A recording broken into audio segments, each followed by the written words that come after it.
Bien, bonjour frères et sœurs.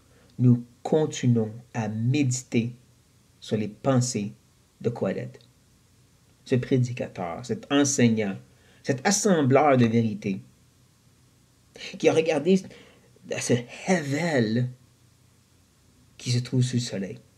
Et c'est important, ces réflexions sont sur la réalité du présent, pas le futur. Il veut nous amener ultimement à regarder à Dieu, mais pour tout de suite, il veut qu'on regarde à quel point que cette terre éphémère n'a pas de réponse. Il a fait ceci par sa grande sagesse. Peu importe qui est ce personnage, je crois personnellement que c'est Salomon, même sinon, c'est quelqu'un qui veut nous faire réfléchir à Salomon. Ben, on parle donc de quelqu'un qui est très sage. C'est pour qu'il était capable de vraiment analyser la réalité. Parce qu'il peut puiser dans toutes les sources possibles, autant la vérité de la foi juive, la sagesse, comme toutes les sottises et folies qui se trouvent autour du monde. Il a pu donc par toute cette grande richesse pu essayer de reconstruire même le jardin d'Éden, cette source où est-ce que sur la terre, c'était le paradis sur terre. Il a vraiment pu goûter tout ce que la vie peut lui donner, tout en gardant sa sagesse, tout avec modération, rappelez-vous. Mais ultimement, il réalisait que c'est tout Hevel quand même.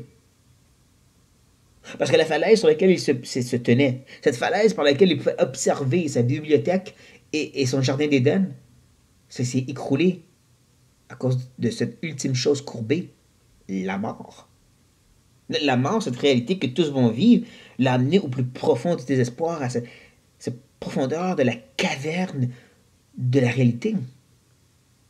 Mais c'est là qu'il a quand même vu une lueur d'espérance. Dieu. Dieu qui est celui qui donne à n'importe qui de pouvoir vraiment apprécier les choses de la terre. Tu peux être riche ou pauvre, c'est Dieu qui donne la capacité d'apprécier. Mais il n'a pas été plus loin que ça. Parce qu'il a commencé ensuite à réfléchir sur la réalité de Dieu. Cette lumière est quand même insaisissable. Chapitre 3, c'est tout sur la réalité que, oui, Dieu est souverain, mais il amène des saisons comme lui veut. Un temps pour toute chose, comme il a dit. Et que Dieu a mis ces saisons-là, cette pensée de l'éternité, mais on n'est pas capable de pleinement comprendre les plans de Dieu. On sait qu'ils sont bons, mais on ne les comprend pas.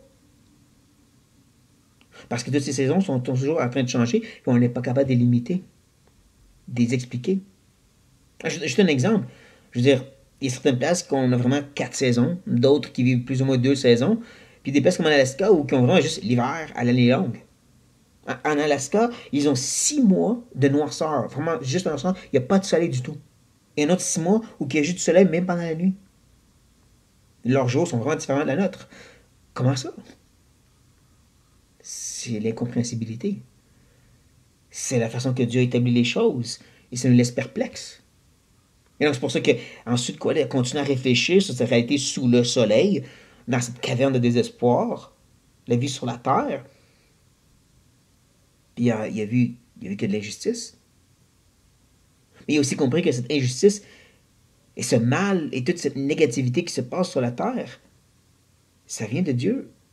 Ou si vous permettez, si vous préférez, c'est permis par Dieu pour montrer le cœur de l'homme. Que tous sont des bêtes, tous sont méchants. Regarde ce que l'homme fait quand je laisse que de la liberté, que de la cruauté qui sort donc. Et il prend ce type de bête, puis il va encore plus loin dans cette ultime chose courbée. Il dit, on meurt toutes donc. On est comme des bêtes, et comme des bêtes, on meurt toutes. C'est quoi le but de la vie? Ultimement, il finit chapitre 3 avec la plus grande peur qu'on peut avoir, le plus palpable, c'est qu'on peut profiter un peu de la vie avant de mourir. Le 50, 80, 100 ans que tu vis sur Terre, tu peux peut-être en prendre plaisir un peu. C'est le mieux que tu vas avoir. Ça finit vraiment qu'un peu de mauvais goût dans notre bouche. Et là, il n'a pas fini parce qu'on rentre dans le chapitre 4 et il va explorer une de ces tunnels. Un tunnel encore sous le soleil, un tunnel sur la réalité terrestre.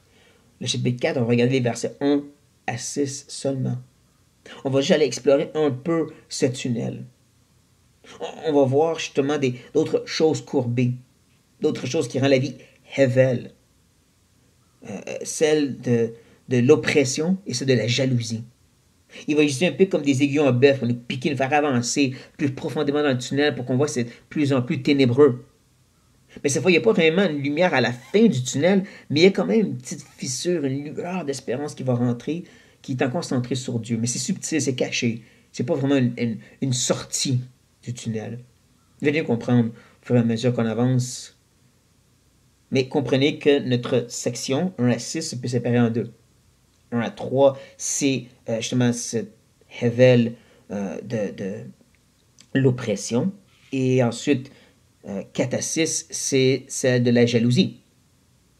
Et c'est aussi dans le verset 6 qu'on retrouve ces petites fissures de lumière, cette espérance subtile. Mais, commençons. Commençons par le verset 1. Il dit « J'ai considéré ensuite ». Arrêtons ici. Rappelons-nous justement que Kohelet utilise des expressions comme « j'ai dit en mon cœur »,« j'ai considéré ». C'est cette idée, étant qui je suis, rappelez-vous au verset 1 et 2, je me suis présenté, toutes les connaissances, toutes les capacités, tout ce que j'ai pour analyser la vie, selon la sagesse que j'ai reçue de Dieu, j'amène à cette réflexion maintenant. C'est toujours un rappel que Kohelet n'est pas juste un jeune de 20 ans qui est à l'université une année et qui pense qu'il comprend tout. C'est quelqu'un qui a beaucoup de vécu, beaucoup d'expérience et de connaissances et qui considère X, Y, Z, qui a réfléchi sur ces choses. C'est pour ça qu'on prend en considération que ce qu'il dit, c'est très solide. Il a beaucoup de poids derrière. Voici qu'est-ce qu'il a appris. Toutes les oppressions qui se commettent sous le soleil, ça c'est justement cette chose qui l'a dérangé. L'idée que l'oppression, tantôt c'était l'injustice, là c'est un peu la même genre, c'est de l'oppression. Et voici, il continue. Les opprimés sont dans les larmes, et personne qui les console. Ils sont en butte à la violence de leurs oppresseurs, et personne qui les console. Est-ce que vous voyez le parallélisme, comme je disais, comme on peut voir dans plusieurs des psaumes, cette idée qui répète la même idée, mais c'est une différente forme. Il parle premièrement, les opprimés sont en larmes, personne qui les console. Ensuite, il dit, ils sont en but à la violence par les oppresseurs, mais personne qui les console. C'est en train de dire la même chose, juste un peu différemment. Pour montrer à quel point il y a vraiment de l'injustice, il y a vraiment du mal qui se passe dans ce monde. Certains traduisent la deuxième expression, ils sont en but à la violence, par la force de leurs mains des oppresseurs et contre eux. Parce que les deux buts, c'est vraiment cette idée de puissance, donc une puissance de violence qui est mise contre eux par les oppresseurs. Pas pour rien qu'ils sont en larmes, ceux qui sont opprimés. Et prenez note de cette répétition, personne ne les console. Parce que bien souvent, surtout de nos jours, avec les athées, leur plus grand argument, c'est si Dieu est bon, puis Dieu est puissant, pour qu'il y ait du mal sur la terre. Mais voici que Hevel, voici que Kohelet, excusez, que Kohelet dit, ouais, mais pourquoi toi, tu ne te consoles pas? Pourquoi que toi, tu fais rien? Pourquoi il n'y a personne qui vient à leur secours? Avant de pointer du doigt à Dieu, commence par toi-même. Pourquoi toi, tu fais rien? Pourquoi toi, tu critiques Dieu quand Dieu nous a donné la possibilité de pouvoir aider? Et ne dit pas chez une personne. L'histoire est remplie de une personne qui a fait des grands biens, des grandes choses. Donc, ne manquez pas cette partie-là. Il n'y a personne qui les console. C'est pas assez de juste dire ces dictateurs-là, là, oh, je te dis eux autres. Mais toi, tu fais quoi? Il n'y a personne qui les console. Il y a vraiment un sens que le verset 1, il est en train d'attaquer tout le monde, puis dire il y a du mal, et il y a ceux qui permettent le mal. Et ça, c'est justement, comme on va le voir, du Hevel. Et il continue au verset 2.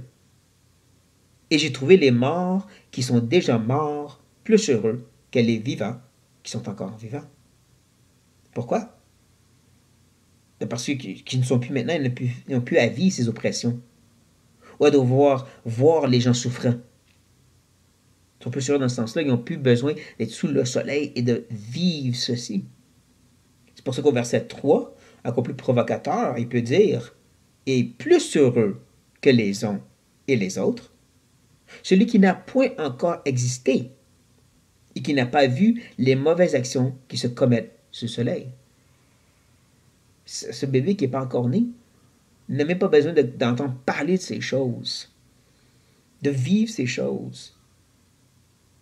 Que celui qui est proche de la mort, même si je suis proche de m'en sortir, mais de tout ce vécu-là, tu as vu toute cette souffrance-là.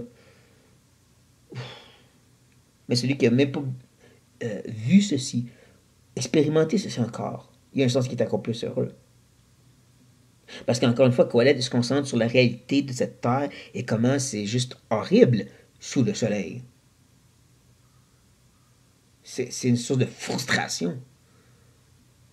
À quel point on dirait qu'on n'est pas capable de capturer sur pourquoi ça ne marche pas. Il nous laisse ce dérangement. Puis il s'enligne sur une autre chose courbée. Un autre aigu en bœuf pour nous provoquer. Il dit au verset 4, « J'ai vu. » Encore, j'ai considéré. J'ai dit à mon cœur. C'est toute la même chose. C'est un homme qui a beaucoup d'expérience et de connaissances et qui dit que tout travail et toute habileté dans le travail n'est que jalousie de l'homme à l'égard de son prochain. Deux façons de comprendre cette expression. Entre, il veut dire que les gens sont jaloux de voir ceux qui ont du succès et qui réussissent, ou que c'est cette jalousie-là qui provoque les gens à chercher du succès et de la réussite. Si lui l'a eu, moi aussi je vais l'avoir. Mais le but ultime, peu importe lesquelles de façon qu'on comprend, revient à dire cette jalousie-là. C'est ça la source. C'est ça la source. Pour ça qu'il dit ensuite, c'est encore là une vanité et la poursuite du vent. Le fait que c'est la jalousie qui provoque en nous le désir de réussir. Que ce soit, je vois les autres réussir, puis donc je le veux moi aussi, ou que ce soit juste que je suis jaloux de voir les gens réussir, puis donc je reste et je rumine, comme on va voir au verset 5, ben c'est que de la vanité et de la poursuite du vent. Maintenant, je dis au verset 5, il parle de ruminer parce qu'il va dire « L'insensé se croise les mains et mange sa propre chair. » Faut comprendre, l'idée c'est entre ceux qui sont provoqués à vouloir réussir ou ceux qui restent là et qui font juste chialer sur « Bon, c'est pas juste que lui a réussi, puis c'est pas juste qu'elle est riche, puis tu fais juste te croiser les mains puis te manger ta chair. Tu fais juste ruminer sur cette négativité. » C'est ça que la jalousie a fait. Autant que l'oppression, c'est pas juste des gens qui font du mal, c'est qu'on ne fait rien pour l'empêcher. Personne ne les console. Que la jalousie, c'est pas juste une source pour des gens pauvres qui sont frustrés des gens riches. C'est aussi des fois la seule raison pourquoi les gens deviennent riches. Je veux avoir comme les autres ont eu. Mais ça, c'est que de la poursuite du vent. Parce que tu essaies d'agripper quelque chose en cherchant ses richesses et ce succès qui, arrêté à la fin, va être juste que du vent. Juste de la vanité, juste du havel, de la fumée insaisissable. Si c'est provoqué par cette jalousie. Parce que c'est besoin de dire « ils ont » et donc « je veux ». Et donc, ultimement, il dit au verset 6 « mieux vaut ». Et là, il faut vraiment comprendre une telle expression de la part de Kohelet, qui va revenir à d'autres reprises, c'est vraiment se dire, voici quelque chose qui est vraiment mieux sous le soleil. Voici une façon de trouver du palpable qui est palpable. Donc, moi, je crois qu'il faut vraiment comprendre cette première expression du verset 6 comme voici quelque chose de bien. Voici une façon de rendre la fumée saisissable, si vous voulez, d'enlever un peu le hevel. Ça fait partie de cet effort de dire, voici comment bien se réjouir sur la terre, sous le soleil. Que ça fait partie de cet rattachement à cette lueur d'espérance qui se trouve en Dieu, même s'il ne parle pas de Dieu dans la phrase. Gardez ça en tête, je vais essayer de me le prouver. Donc il dit, mieux vaut une main, techniquement une paume de main, c'est ça le mot ici, avec repos. Avec cette idée que tu as ce qu'il te faut, donc tu peux te reposer. Tu n'as pas à t'inquiéter. Moi, ça fait penser aux paroles dans l'Épître aux Hébreux? Ou est-ce qu'il invite ces chrétiens qui sont persécutés, qui sont troublés, qu'il y en a qui vont même s'en aller, à rentrer dans le repos? De ne pas être comme les Juifs d'autrefois, qui ont questionné et douté et qui n'ont pas cherché à rentrer dans le repos de Dieu dans la terre promise. Eh bien, c'est le repos que lui, il offre dans l'Épître aux Hébreux. C'est ça qui est en Christ, c'est ça qui est éternel, vastement meilleur que le pays de Canaan. Ou n'importe quelle supposée bénédiction que Dieu veut te donner sur la terre, comme les évangiles de prospérité aiment vous dire. Non, il parle d'un vrai repos, qui est quelque chose donc de palpable. Et comme je dis, pour moi, c'est une façon subtile de nous présenter Dieu, parce que ça peut venir que de Dieu. Mais bon, je continue. Parce que je peux voir par cette phrase que ensuite Kohelet va le contraster avec l'autre phrase. Et ça, je trouve qu'il est important. Il va dire que les deux mains pleines, avec travail et poursuite du vent. Pardonnez-moi. Que les deux mains pleines avec travail et poursuite du vent. En d'autres mots, il faut voir cette idée que, oui, tu as les deux mains pleines, mais pleines de vent. Ah oui, tu as rempli ton compte en banque, mais c'est tout du vent que tu as mis là. C'est pour ça que je vois vraiment qu'il fait un effort subtil pour nous faire regarder à la lueur d'espérance. Parce que même parlant de la seule façon de réussir, de vraiment rendre palpable tout ce vent et de trouver un repos, c'est par Dieu. Parce qu'il en a déjà parlé, puis il va en parler encore. Il faut comprendre qu'on ne lit pas juste une section d'un livre. Quand on lit un livre, on lit le livre au complet. Et donc, on va voir que Kohelet nous amène cette idée que cette possibilité d'avoir ce repos avec juste une paume de main, que juste ça va être assez pour tout ce qu'il te faut, ça peut venir que de Dieu. La seule façon de rendre le vent palpable, ce n'est que par Dieu. C'est pourquoi je crois que c'est une façon subtile de nous ramener à Dieu ici, dans le verset 6. Mais bon. Ce qui est clair, c'est que Kohelet est encore en train de nous troubler sur la réalité terrestre et de nous dire que tout ça, ça va nous laisser vides. Mais de trouver ce repos, c'est ça qui est important. De trouver justement cette paume de main. Et ça ne veut pas dire qu'il faut être pauvre, en passant. Ou juste avoir du minimum. Il y a des gens qui ont des grosses paumes de main, si je peux dire. Il y a des gens à qui Dieu a donné beaucoup et du repos. Puis ça ne veut pas dire qu'ils sont moins spirituels ou moins bénis que ceux qui ont moins de stock. C'est pas l'idée d'avoir plus ou moins ici. C'est d'avoir, mais avec ce repos. C'est sur ça qu'on doit se concentrer. Ce repos, ce paix d'âme qui peut venir que par Dieu. Et encore, je dis tout ceci à cause que le verset 6 me rappelle l'Épître aux Hébreux en entier. Et je sais que cet épître est mal compris par les gens. C'est difficile à comprendre, donc permettez-moi de vous faire un petit résumé, un petit cours pour vous aider. L'épître a été écrit à une ou peut-être des congrégations d'Hébreux chrétiens. Et donc, à cause de la persécution, certains ont retourné ou veulent retourner au judaïsme, au temple, au sacrifice animal, aux fêtes cérémoniales, à ces façons-là d'être agréables à Dieu. Parce qu'il me semble que la fête de Jésus, c'est très difficile. Et c'est pour ça que l'auteur lui dit, n'allez pas là. Parce que devine quoi, si tu cherches par le sang animal de plaire à Dieu, c'est du rével. C'est de la fumée que donne à Dieu. Il ne veut rien savoir. Le seul sang qu'il accepte, c'est celle de son Fils. Donc revenez à ce sacrifice. Revenez dans ce repos parce que tout est accompli. Toute la fête, toute la loi, tout l'Ancien Testament et ses obligations ont été accomplies à la croix par Christ. Et donc venez dans ce repos-là à la place. Et rappelons-nous, le livre, cette Bible, a été écrit par un auteur techniquement qui s'appelle le Saint-Esprit. Un auteur qui nous révèle Dieu de plus en plus qu'on avance et un seul message, l'Évangile. On commence avec le proto-évangélion dans Genèse, où est-ce que le Fils va écraser la tête du serpent. Mais plus qu'on avance, et plus qu'on continue à parler de l'Évangile ici. Peu importe le livre qu'on touche, des psaumes au livre historique, on est en train de faire avancer l'idée que le Messie s'en vient. Les évangiles nous parlent du fait que le Messie est là. Et ensuite, les autres écrits du Nouveau Testament, c'est comment vivre dans cette relation avec le Messie. Donc, il s'en vient, il est là, on vit avec. Et c'est pourquoi quand je reviens à notre texte, peut-être, ça semble comme j'extrapole et je vais plus loin que le texte, mais non, parce que c'est le même auteur qui est en train de révéler la même vérité avec un petit peu moins de lumière. Mais ça n'empêche pas que c'est quand même le même message. Donc, il est bon de réfléchir à comment Qoheleth, sous l'inspiration, est en train de nous provoquer sur le fait que sous le soleil, on ne va pas pouvoir changer le monde. L'oppression va exister. Donc oui, essayons de ceux qui vont consoler ceux qui sont tristes. Hein? Personne ne les console? Ben, moi, je vais le faire. Yes.